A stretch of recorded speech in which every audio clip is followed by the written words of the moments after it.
Good morning दोस्तों, मैं सुप्रिया आपका स्वागत करती हूँ आपके अपने चैनल लर्न शॉर्टकट में। दोस्तों, हमने पिछले सेशन में त्रिभुज के बेसिक कॉन्सेप्ट और कुछ इम्पोर्टेंट क्वेश्चंस को देखा था, जिसका लिंक आपको ऊपर आई बटन और नीचे डिस्क्रिप्शन में मिल जाएगा। आज की इस वीडियो में हम लोग ट्रायंगल अर्थात त्रिभुज से रिलेटेड बहुत ही इम्पोर्टेंट क्वेश्चंस और ट्रिक्स को देखेंगे। इसलिए दोस्तों, इस वीडियो के अंत तक बने रहिए ताकि आपका एक भी इम्पोर्टेंट क्वेश्चन या फिर ट्रिक ना छूटे। तो चलिए दोस्तों, बिना समय नष्ट किए हुए चलते हैं हम लोग आज के अपने इस सेशन की ओर। देखिए दोस्तों, आज के इस सेशन का हम लोग पहला क्वेश्चन देखते हैं। क्वेश्चन बोल रहा है, त्रिभुज पी क्यू आर में एस एंड टी दो बिंदु है जो कि क्यू आर पर स्थित है। तदनुसार क्यू एस अनुपात एस टी अनुपात टी आर बराबर 6:9:13। यदि त्रिभुज पी क्यू एस का क्षेत्रफल 15 सेंटीमीटर स्क्वायर है तो त्रिभुज पी एस टी और पी टी बी का क्षेत्रफल का अंतर क्या होगा। दोस्तों, इस क्वेश्चन को अच्छे से समझने के लिए हम लोग इसका फिगर ड्रॉ कर लेते हैं। तो देखिए, सबसे पहले त्रिभुज क्या हो रहा है, पी क्यू आर।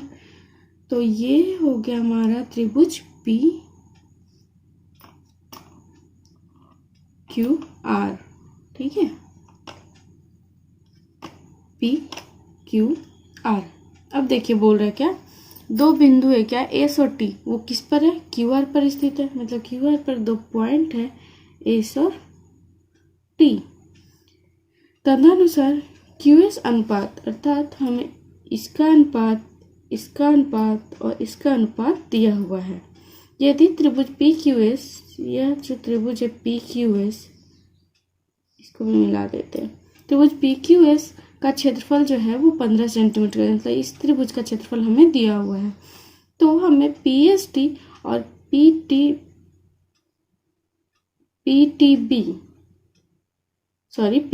आर होगा, ये आर का क्षेत्रफल का अंतर पूछ रहा है। दोस्तों, हमने आपको पिछले वीडियो में एक कॉन्सेप्ट बताया था, उसमें हमने आपको बताया था कि किसी भी त्रिभुज का बेसिक जिस अनुपात में डिवाइड होता है उसका क्षेत्रफल भी उसी अनुपात में डिवाइड होता है या फिर उसी अनुपात में होता है, ठीक है। जैसे देखिए, ये हमें पहले से दिया हुआ है कि ये जो क्यू एस है, एस टी है और टी आर है, इसका अनुपात 6:9:13 है। तो यह जो अनुपात दिया गया ये सिर्फ बेसिक के लिए नहीं है दोस्तों, यह जो है इसके क्षेत्रफल के लिए भी फॉलो करता है।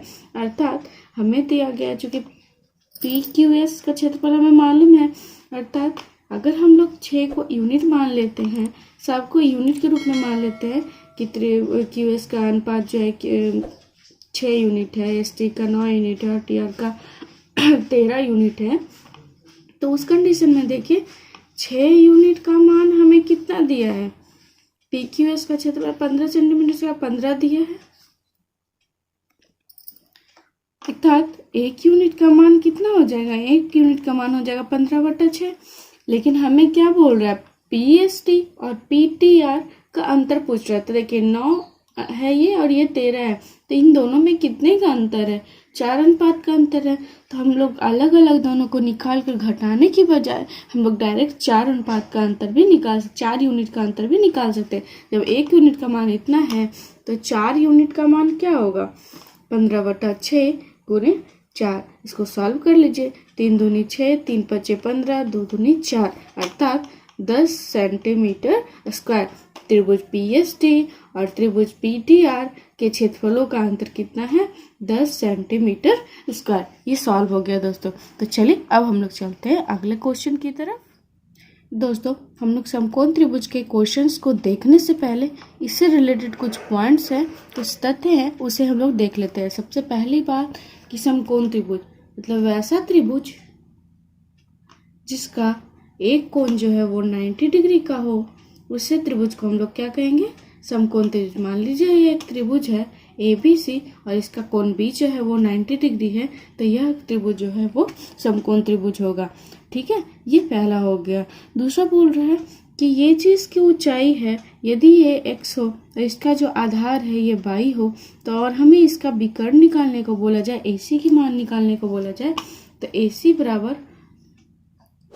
बराबर हो जाएगा √x² + y²। ये इसके विकर्ण का, समकोण त्रिभुज के विकर्ण का फॉर्मूला है दोस्तों, ठीक है। या फिर आप लिख सकते हो इसे AC² बराबर AX² प्लस वाई स्क्वायर, ठीक है दोस्तों, ठीक है। उसी तरह से इसका क्षेत्रफल यदि हमें निकालने को बोला जाए तो क्षेत्रफल बराबर एरिया बराबर 2 इंटू एक्स इंटू वाई होगा, आधार गुने ऊंचाई, ठीक है।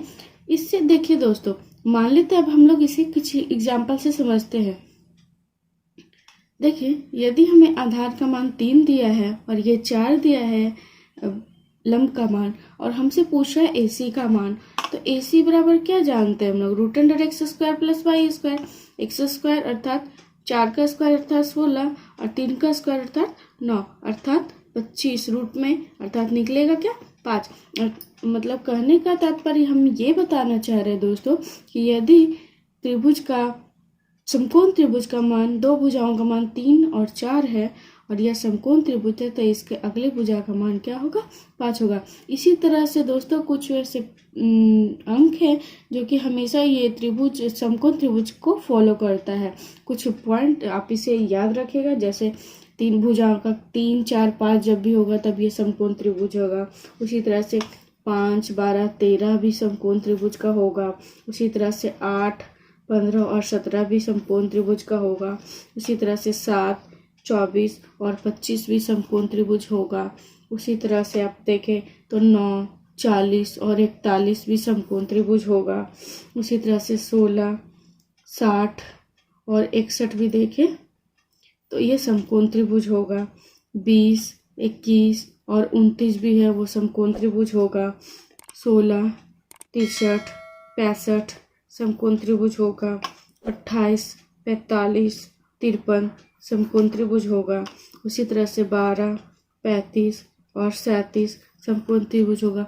दोस्तों, ये कुछ ऐसे संख्या है जिस अगर आपको इसका एक भुजा का मान भी मालूम हो तो आप एक अंदाजा से यदि ट्राई करें तो यदि ये समकोण त्रिभुज होगा तो आप इसे बिना क्वेश्चन को सॉल्व किए आंसर बता सकते हैं, ठीक है दोस्तों। इन सारी चीज़ों को याद रखिए कि यदि किसी त्रिभुज के दो भुजा दिया हुआ है 3 और 4, तो अगला भुजा 5 होगा यदि वो समकोण है तो, ठीक है।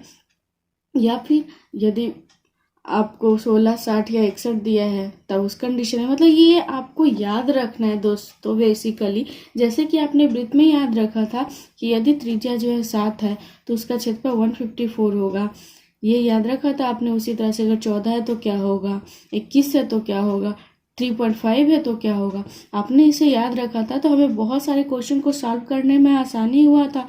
उसी तरह से समकोण त्रिभुज का क्वेश्चन को सॉल्व करने के लिए अगर आप जल्दी सॉल्व करना चाहते हो तो इससे रिलेटेड ये जो भुजाओं की लंबाइयाँ है इसे आप याद रखिए दोस्तों, क्योंकि बहुत ये जो 3, 4, 5 है, ये 5, 12, 13 है, कुछ जो है वो बहुत ज़्यादा यूज होता है।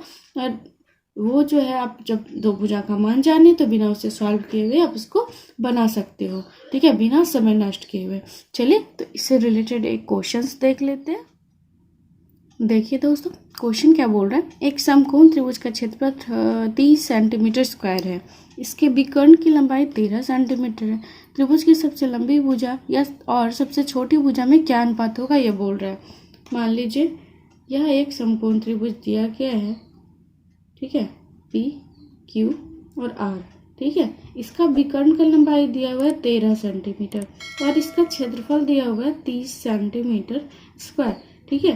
तो बोल रहा है जो सबसे छोटी भुजा है और सबसे लंबी भुजा है इसका अनुपात क्या होगा दोस्तों, ठीक है। अर्थात चलिए हम लोग इसको सॉल्व करते हैं। तो क्षेत्रफल बराबर क्या होता है, 1/2 गुने लंबाई गुने ऊंचाई अर्थात x। अगर इसकी मान x है और इसका मान y है तो xy बराबर 30 अर्थात xy का मान क्या लिख सकते हैं हम लोग 60, ठीक है। xy का मान तो हमने निकाल लिया। अब देखिए बोल रहा है क्या कि विकर्ण की लंबाई क्या है 13 सेंटीमीटर है, अर्थात विकर्ण बराबर क्या हो जाएगा x² प्लस y² बराबर हो जाएगा 13 का स्क्वायर अर्थात 169।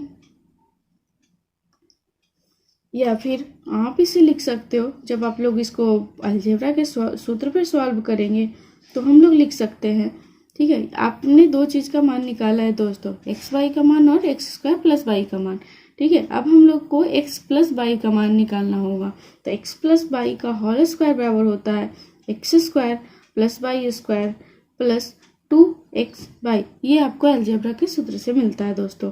ठीक है, तो चलिए इसका मान लिख लेते हैं। इसका मान कितना दिया हुआ है, 13 का स्क्वायर अर्थात 169 प्लस देखिए 2 इंटू एक्स वाई, तो एक्स वाई का मान कितना है 60 इंटू 2 अर्थात 120। इसको सॉल्व कर लीजिए, इसको ऐड कर लीजिए तो हो जाएगा 289। ठीक है, x प्लस वाई का मान तो हमने निकाल दिया दोस्तों, लेकिन अब हमें क्या करना है, क्योंकि x और y का मान हमें अलग अलग निकालना है, तभी तो हम इस त्रिभुज का सबसे छोटी भुजा की लंबाई जान पाएंगे। तो x प्लस वाई का मान तो मालूम है आपको। इसी तरह से एक फॉर्मूला होता है x माइनस वाई का। x माइनस वाई का होल स्क्वायर बराबर होता है x square plus y square minus 2x y. ठीक है, तो फिर से इसका मान रखिए, तो x square plus y square का मान है 169 माइनस 120 120 बराबर, जब आप इसको घटाएगा तो 49, अर्थात एक्स वाई का मान कितना हो जाएगा, x माइनस वाई का मान हो जाएगा √49 अर्थात 7। इसी तरह से x प्लस वाई का मान आप यहाँ से यदि निकालते तो ये रूट में चला जाता और इसका मान क्या निकल के आता है 17, अर्थात x प्लस वाई का मान आपको निकल के आया है 17 और x माइनस वाई का मान निकल के आया है आपको 7। इसको जोड़ दीजिए एक बार तो 2x बराबर हो जाएगा 24, अर्थात x का मान हो जाएगा 12। एक भुजा 12 हो गया और जब इसको आपस में जब आप घटाइएगा तो y का मान आ जाएगा 5। ठीक है, तो सबसे छोटी भुजा का मान कितना हो गया 5 और सबसे बड़ी भुजा का मान कितना हो गया 13। तो दोनों का क्या कर रहा है, हमें अनुपात पूछ रहा है, अर्थात अनुपात बराबर क्या हो जाएगा, आंसर क्या हो जाएगा 13/5। या तो आप इसे इसी फॉर्म में लिख सकते हैं या फिर आप इसे चाहें तो पॉइंट में चेंज कर सकते हैं। देखा दोस्तों, जब हमने इसे लॉन्ग से बनाया तो इतना ज़्यादा समय और इतना ज़्यादा कैलकुलेशन हमें करना पड़ा, लेकिन अभी भी हमने आपको बताया था कि समकोण त्रिभुज का क्वेश्चन सॉल्व करने के लिए कुछ ऐसी भुजाओं की लंबाई है जिससे अगर आप याद रखते हो तो आप इसे बहुत ही आसानी से बना सकते हो। जैसे देखिए इस क्वेश्चन में हमें विकर्ण की लंबाई कितना दिया हुआ था, 13 ऑलरेडी दिया हुआ था। जब 13 विकर्ण की लंबाई दी हुई है और क्षेत्रफल का मान 30 दिया हुआ है, तो वैसा कौन सा त्रिभुज का 3 अंग भुजा है जिसमें विकर्ण की लंबाई 13 है समकोण में, अभी हमने आपको बताया था कि वह क्या है 5, 12 और 13। अर्थात हमें अगर विकर्ण की लंबाई 13 मालूम है और हमें यह भुजाओं की लंबाई मालूम हो तो ये हमें पूरी की पूरी सॉल्व करने की आवश्यकता नहीं होती, डायरेक्ट रूप में हम इसे 13/5 लिख सकते थे। या फिर आप इसे चेक करना चाहते तो चूंकि इसका मान 30 था तो ये 12 और 13 इसके एक ऊंचाई है और ये आधार है, तो इसको आप सॉल्व करके देख सकते थे अपनी कंफर्मेशन के लिए। अगर आप कंफर्म इसे करना चाहते हो तब, अगर आप नहीं भी चाहते तो आप इसे जो है ऐसे ही मार सकते थे। हमें ये इतने लंबे कैलकुलेशन करके अपना कीमती समय बर्बाद करने की ज़रूरत नहीं थी। ठीक है दोस्तों, तो चलिए अब हम लोग देखते हैं अगला क्वेश्चन। देखिए दोस्तों, हम लोग अगला क्वेश्चन देखते हैं। बोलता है त्रिभुज एबीसी में भुजा बीसी पर डी इस तरह एक बिंदु है कि बीडी अनुपात डीसी का मान 5:7 है। बिंदु डी से भुजा ए और सी, ए बी और ए सी पर क्रमशः डी ई और डी एफ क्रमशः लंबवत खींचे जाते हैं। दोस्तों इस क्वेश्चन को पढ़ने से अच्छा इसे हम लोग बनाते जाते हैं तो हम लोग फिगर से इसे अच्छे से समझ पाएंगे। ठीक है दोस्तों, तो चलिए हम लोग फिगर ड्रॉ करते हैं। देखिए मान लीजिए यहाँ पर एक त्रिभुज दिया हुआ है ए बी सी, यह हमारा एक त्रिभुज है ए बी और सी। ठीक है, अब बोल रहा है भुजा बीसी पर डी एक पॉइंट है। मान लीजिए यहाँ पर एक पॉइंट है डी। अब बोल रहा है क्या, बिंदु है इस तरह है कि बीडी जो है और बीडी अनुपात डीसी अनुपात जो है 5:7, मतलब इसका लंबाई और इसके लंबाई का अनुपात 5:7 है। ये 5 है और ये 7 है। आगे बढ़ते हैं। बिंदु डी से भुजा ए बी और ए सी पर लंबवत खींचे जाते हैं, मतलब ये यहाँ से लंब खींचा जाता है ए बी भुजा पर और यहाँ से लंब खींचा जाता है ए सी भुजा पर। इसके यह जो है डी और एफ से ई और एफ से डिनोट किया गया है। ठीक है, डी ई और डी एफ खींचा गया लंबवत। यदि डी ई का मान 10 सेंटीमीटर हो, डी ई का मान मतलब इसकी लंबाई क्या है 10 सेंटीमीटर और डी एफ का मान 21 सेंटीमीटर है, तो ए बी अनुपात ए सी का मान हमसे पूछ रहे हैं। तो दोस्तों पिछले कॉन्सेप्ट में हमने आपको बताया था कि किसी भी त्रिभुज का बेस जिस अनुपात में बढ़ता है उस त्रिभुज का क्षेत्रफल भी उसी अनुपात में होगा। चलिए हम लोग इसको AD को मिला देते हैं। तो देखिए इसका अनुपात इस भुजा का अनुपात और इस भुजा का जो अनुपात होगा वही अनुपात इस त्रिभुज और इस त्रिभुज का होगा। ठीक है, तो चलिए हमें क्या दिया हुआ है इसमें, BD अनुपात DC बराबर 5:7। अर्थात अगर हम लोग ABD अनुपात ADC त्रिभुज जो है इन दोनों का अनुपात निकालते हैं, ये क्या आएगा 5:7। चलिए अब हम लोग इसको सॉल्व कर लेते हैं। 5/7 बराबर हम लोग लिख सकते हैं, देखिए इस वाले त्रिभुज का क्षेत्रफल क्या हो जाएगा 1/2 गुने AB गुने ऊंचाई कितना है 10 बटा 1/2 गुने AC गुना 21, क्योंकि इसकी लंबत ऊंचाई कितनी दी हुई है 21। इसको सॉल्व कर लीजिए, 1/2 गया, 5 दूनी 10 7 21। अर्थात हम लोग AB अनुपात AB बटा AC बराबर हम लोग लिख सकते हैं 3/2। अर्थात AB और AC का जो अनुपात है वो 3/2 है।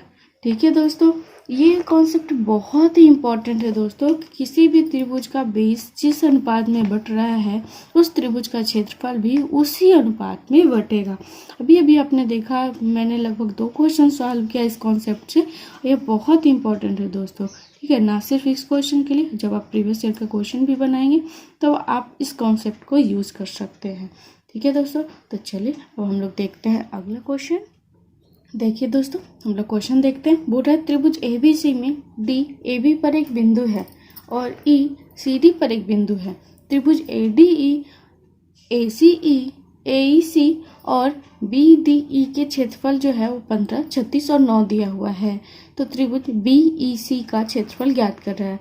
दोस्तों इस क्वेश्चन को भी समझने के लिए मेंसुरेशन के जितने भी क्वेश्चन है दोस्तों, यदि उस क्वेश्चन को आपको अच्छे से समझना है तो उसके लिए आपको फिगर ड्रॉ करना आना चाहिए दोस्तों। अब जब और ये फिगर ड्रॉ करने का जब है सीखना, वो आप प्रैक्टिस से ही सीख सकते हो दोस्तों। तो ज़्यादा से ज़्यादा क्वेश्चन बनाइए, ज़्यादा से ज़्यादा आप फिगर ड्रॉ करोगे और आपको समझने में आसानी होगी। तो चलिए हम लोग इस क्वेश्चन के लिए भी फिगर ड्रॉ करते हैं। देखिए हमें एक त्रिभुज दिया हुआ ABC,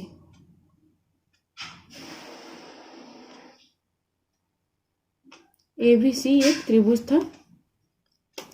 ठीक है, और क्या बोल रहा है, इस पर DAB पर एक बिंदु है, यहाँ पर एक बिंदु है D,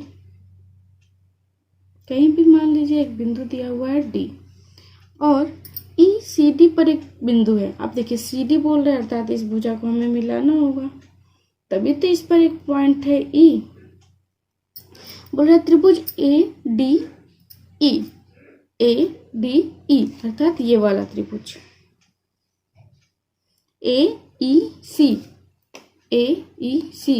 और BDE अर्थात ये वाला त्रिभुज का क्षेत्रफल जो है 15, 36 और 9 है। मतलब ADE का क्षेत्रफल है वो 15 है, AEC का क्षेत्रफल जो है वो 36 है और BDE का क्षेत्रफल 9 है। तो हमें जो है इस वाले त्रिभुज का क्षेत्रफल ज्ञात करना है। इस त्रिभुज का क्षेत्रफल 15 है, इसका 36 है, इसका 9 है और हमें इस वाले त्रिभुज का क्षेत्रफल ज्ञात करना है। ठीक है दोस्तों, तो चलिए हम लोग यहाँ पर अभी हमने एक कॉन्सेप्ट पढ़ा था ना कि त्रिभुज की भुजाओं का जो अनुपात होता है वही त्रिभुज के क्षेत्रफलों का भी अनुपात होता है। ठीक है, तो देखिए यहाँ पे देखिए त्रिभुज ADE, त्रिभुज को डेल से डिनोट करते हैं दोस्तों। त्रिभुज ADE और त्रिभुज AEC में आधार का अनुपात क्या है? आधार का अनुपात त्रिभुज ADE और त्रिभुज AEC में आधार का अनुपात क्या है? 15:36। अर्थात हम लोग इसको 5:12 लिख सकते हैं। मतलब इस वाले त्रिभुज और इस वाले त्रिभुज का आधार का अनुपात क्या है? 5/12। ठीक है, अब देखिए इसका जो बेस 5 है, जिसका बेस 5 निकल के आया है, जिसका बेस 5 निकल के आया है, उसका क्षेत्रफल कितना दिया हुआ है? देखिए, यह त्रिभुज है और यह त्रिभुज में दिया हुआ है 5 और 36 इसकी भुजा का अनुपात है। तो यह जो आधार है ये इस त्रिभुज के लिए भी तो है और यह जो आधार है वो इस त्रिभुज के लिए भी है। ठीक है, तो इसका अनुपात, आधार का अनुपात 5:12 निकल के आया है। तो जिस त्रिभुज का आधार 5 है उसका क्षेत्रफल क्या दिया हुआ है? 9 यूनिट दिया हुआ है। जिसका आधार 5 है उसका मान कितना दिया हुआ है? 9 दिया हुआ है। तो जिसका 1 होगा वो क्या हो जाएगा? 9/5 हो जाएगा। ठीक है, लेकिन देखिए अब हमें क्या करना है, जब 1 यूनिट का मान 9/5 आ रहा है तो इसके आधार कितना है? 12। तो ये 12 यूनिट का मान क्या हो जाएगा? 12 यूनिट का मान क्या हो जाएगा? 9/5 गुने 12। इसको आप सॉल्व कर लीजिए तो क्या आ जाएगा? 108/5 अर्थात 21.6। अगर ये सेंटीमीटर में दिया है तो सेंटीमीटर। ऐसे यहाँ पे किसी चीज़ का भी मान नहीं दिया दोस्तों, इसलिए आप कंफ्यूज ना हो, इसे छोड़ सकते हैं। क्योंकि यदि हमें इसकी लंबाई सेंटीमीटर में देता तो सेंटीमीटर स्क्वायर होता, मीटर में देता तो मीटर स्क्वायर होता। दोस्तों यह क्वेश्चन बहुत इंपॉर्टेंट है, अगर आप चाहें तो हम लोग इसे रिपीट भी करके समझ लेते हैं।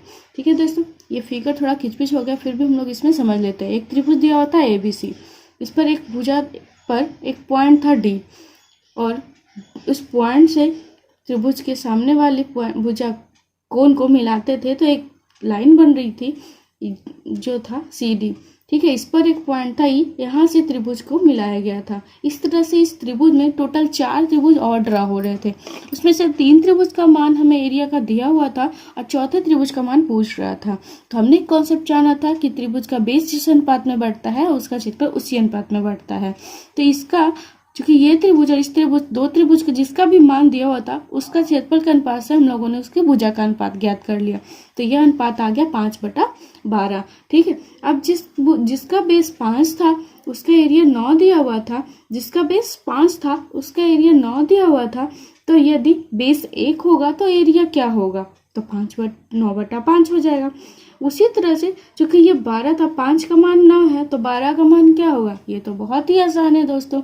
ठीक है, तो वही हमने निकाल लिया, इसका मान आ गया 21.6। ठीक है दोस्तों, यह क्वेश्चन बहुत इंपॉर्टेंट है दोस्तों, मैं बार बार बोल रही हूँ, यह कॉन्सेप्ट भी दोस्तों बहुत इंपॉर्टेंट है। तो चलिए अब हम लोग देखते हैं अगला क्वेश्चन। देखिए दोस्तों, हम लोग देखते हैं आज की इस सेशन का अंतिम क्वेश्चन। बोल रहा है यदि एक समकोण त्रिभुज के कर्ण की लंबाई 10 सेंटीमीटर है तो इस समकोण की अधिकतम एरिया क्या होगी? सबसे पहले आप एक समकोण त्रिभुज बना लीजिए दोस्तों। ठीक है, मान लेते हैं कि PQR कोई मुझे समकोण त्रिभुज दिया हुआ है जिसके विकर्ण की लंबाई 10 सेंटीमीटर दी हुई है। तो ये भुजा और ये भुजा का मान हमें मालूम नहीं है, लेकिन हमें बोल रहा है कि यह त्रिभुज का क्षेत्रफल जो है वो मैक्सिमम होना चाहिए। दोस्तों किसी भी त्रिभुज का, समकोण त्रिभुज का एरिया मैक्सिमम होने के लिए हमें लंबाई और आधार, हाइट और बेस का मान जो है वो सेम होना चाहिए, तब जाकर इसके क्षेत्रफल जो है मैक्सिमम होगी। चलिए अगर आप चाहे तो इस एग्जांपल से समझ लीजिए। देखिए हमें ये कितना दिया है, इसका मान 10 दिया है। ठीक है, तो यदि मान लीजिए 10 है तो आपको पता है कि विकर्ण का स्क्वायर बराबर होता है आधार का स्क्वायर प्लस लंब का स्क्वायर। ठीक है, यदि इसका मान 10 है तो ऐसा कोई, इसके लिए आप 36 और 64, 6 और 8 ये अगर मानते हो, ठीक है, तो देखिए यदि इसका मान 8 और 6 है तो इसका क्षेत्रफल क्या हो जाएगा? क्योंकि ये क्या चलेगा आपको 3, 4 और 5 पे चलेगा। इसमें सब में 2 से गुना कर देते 6, 8 और 10, यही तो दे रहा है। विकर्ण का मान जब 10 है तो इसकी 2 भुजा 6 और 8 होगी। ठीक है, 6 और 8 है जब, तो अगर हम लोग इसका क्षेत्रफल निकालते हैं तो 1/2 × 6 × 8, तो अगर आप इसको सॉल्व कीजिएगा तो 8 दिया 24 आएगा। ठीक है, 24 आ रहा है, लेकिन हमें क्या बोल रहा है कि मैक्सिमम क्षेत्रफल ज्ञात करना है। ठीक है, तो मैक्सिमम क्षेत्रफल के लिए क्या बताया हमने कि दोनों भुजा का मान जो है वो इक्वल होना चाहिए। ठीक है, तो अर्थात अगर हम मान लेते हैं कि भुजा की लंबाई ए है और ये भी ए है, तो क्या हो जाएगा, ए स्क्वायर प्लस ए स्क्वायर बराबर 10 का स्क्वायर अर्थात 100, अर्थात 2a स्क्वायर बराबर 100, अर्थात ए स्क्वायर बराबर हो जाएगा 50, अर्थात ए बराबर क्या हो जाएगा 5√2। ठीक है, 5√2 जब है तब देखिए इसका क्षेत्रफल क्या हो जाएगा, उल्टा 2 गुने 5√2 इंटू 5√2। 2 से जो है √2 से √2 जब गुना होगा तो 2 होगा, इससे 2 गया तो 5 बचे 25। अभी आपने देखा था जब हमने दूसरा भुजा का लंबाई लिया था तो क्या आया था, 24 आया था, लेकिन जब बराबर लिया तो इसका मान 25 आ गया। कहने का तात्पर्य बस आप इसमें एक कॉन्सेप्ट याद रखिए कि किसी भी समकोण त्रिभुज में यदि एरिया मैक्सिमम करना है तो उसके भुजा की लंबाई क्या होनी चाहिए, दोनों ही भुजा की लंबाई इक्वल होनी चाहिए। ये कॉन्सेप्ट बेसिक कॉन्सेप्ट था दोस्तों, जो आपको पता होना चाहिए। यदि आपको पता नहीं होगा तो इस क्वेश्चन को आप एग्जाम में छोड़कर ऐसे ही आ जाएंगे। ठीक है, और अपने कीमती नंबर को खो देंगे। ठीक है दोस्तों, तो इसी तरह का क्वेश्चन सीखने के लिए, कॉन्सेप्ट को जानने के लिए अगर अभी तक आपने हमारे चैनल को सब्सक्राइब नहीं किया है तो तुरंत सब्सक्राइब कीजिए, दोस्तों के साथ शेयर कीजिए, लाइक कीजिए, पूरा वीडियो देखिए दोस्तों। ठीक है, ताकि आपका कोई भी क्वेश्चन ना छूटे। बेल आइकन को भी दबाना ना भूलिए ताकि जब हम अपना अगला वीडियो डालें तो उसका नोटिफिकेशन सबसे पहले आपको मिल सके।